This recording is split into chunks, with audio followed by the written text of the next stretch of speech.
बिस्मिल्लाहिर्रहमानिर्रहीम। Welcome to my YouTube channel VO advisor. उम्मीद है कि आप सब कैरियर से होंगे और फाइनल टर्म की तैयारी कर रहे होंगे। तो गाइस आज मैं आपके लिए लेके आया हूँ CS 201 इंट्रोडक्शन टू प्रोग्रामिंग के क्विज नंबर 4 का सोल्यूशन। एक सोल्यूशन मैंने कल अपलोड किया था अपने चैनल पे, तो आज भी एक स्टूडेंट का कह रहा था, तो सोचा उसकी वीडियो बना के अपलोड कर दो ताकि आपकी मजीद हेल्प हो सके। तो बिना टाइम वेस्ट किए हम अपने क्विज की तरफ बढ़ते हैं। क्विज नंबर 1 है the first parameter of operator function for the, इसे इंसर्शन या आउटपुट ऑपरेटर भी बोलते हैं। उसने कहा कि पहला पैरामीटर ऑपरेटर फंक्शन का क्या होगा इस इंसर्शन या ऑपरेटर फंक्शन के लिए, वो ये होगा must be pass by reference. Reference से पास होना उसका लाजमी है। इसका मैं आपको रेफरेंस भी दिखा देता हूँ।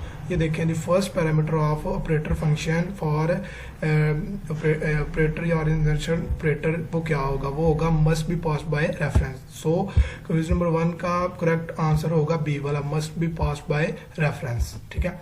और उसके बाद क्वेश्चन नंबर 2 है आगे, static variable which is defined in a function is initialised. उसने कहा है जो स्टैटिक वेरिएबल होते हैं फंक्शन में डिफाइन होते हैं वो इनिशियलाइज्ड होते हैं, मतलब कि कब इनिशियलाइज होते हैं मतलब। ठीक है। तो इसका है कि only once during its life time, वो एक जो स्टैटिक वेरिएबल होते हैं वो एक दफ़ा ही इनिशियलाइज करते हैं। ठीक है। वो बार बार नहीं करते। ठीक है। इसका भी मैं आपको रेफरेंस दिखा देता हूँ। ये देखें, static variable is initialized only once. So हमारा क्वेश्चन नंबर 2 का करेक्ट आंसर होगा बी वाला, only once during its life time, वो एक दफ़ा ही इनिशियलाइज होते हैं।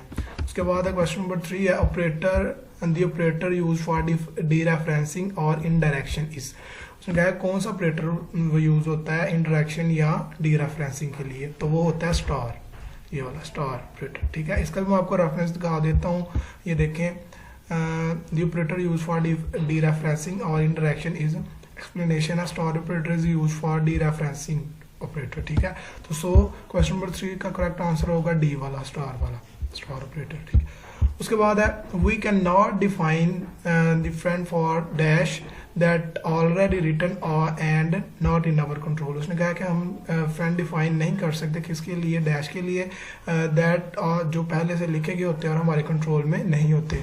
तो इसका करेक्ट आंसर है क्लासेस। ठीक है। इसका मैं आपको रेफरेंस दिखा देता हूँ ताकि आपको क्लियर हो जाए कि जो आप ये वीडियो देख रहे हैं 100% करेक्ट है। ठीक है।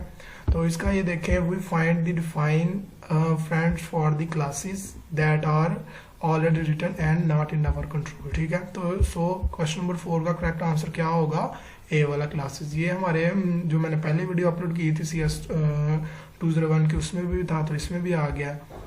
तो उसके बाद है क्वेश्चन नंबर 5 है what does STL stand for. उसने कहा कि STL स्टैंड फॉर क्या है, STL स्टैंड फॉर है standard template library.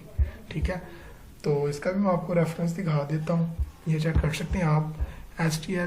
STL stand for standard template library. So quiz number 5 का करेक्ट आंसर होगा डी वाला, स्टैंडर्ड टेम्पलेट लाइब्रेरी। उसके बाद है क्वेश्चन नंबर 6 है to get the memory address of variable we use. उसने कहा कि हम वेरिएबल का मेमोरी एड्रेस लेने के लिए कौन सा ऑपरेटर यूज करते हैं, तो हम ऑपरेटर यूज करते हैं ये वाला एंड ऑपरेटर, इसको एड्रेस ऑपरेटर भी कहते हैं। इसको मैं आपको रेफरेंस दिखा देता हूँ। ये देखें, C++ एड्रेस ऑपरेटर कौन सा है, एंड ऑपरेटर। ठीक है।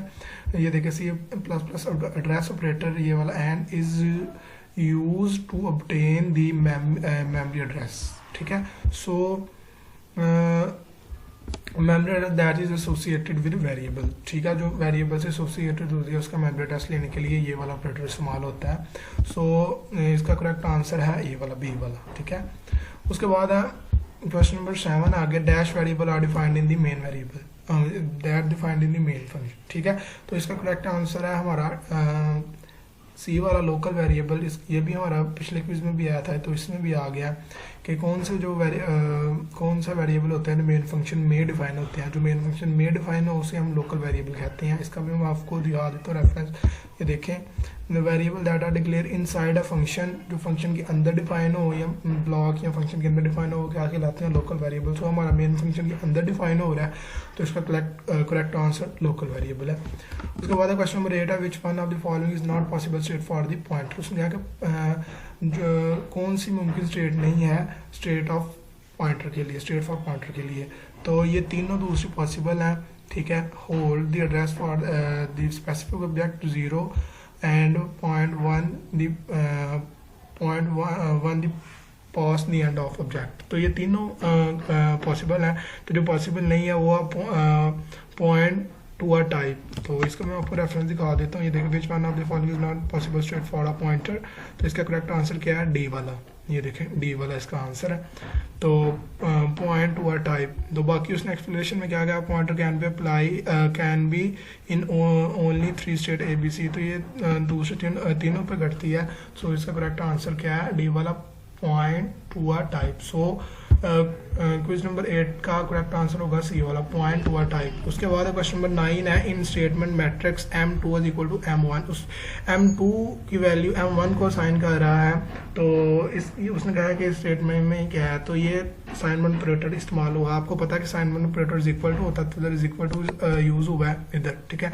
तो M2 की वैल्यू M2 को असाइन कर रहा है, तो इधर क्या यूज हुआ, फिर असाइनमेंट ऑपरेटर। तो इसका 9 मतलब इसका ऑप्शन नंबर बी करेक्ट होगा, ठीक है। इस पर मैं आपको रेफरेंस दिखा देता हूँ। ये देखें M1 की या M2 को असाइन करा या M2 की M1 को कर लें, तो ये क्या होता है, असाइनमेंट ऑपरेटर, ठीक है। ये भी देख लें, ठीक है। उसके बाद है क्वेश्चन नंबर 10 है, और स्ट्रीम्स क्लासेस। उसने कहा है कि स्ट्रीम क्लासेस क्या होती हैं and not under our control.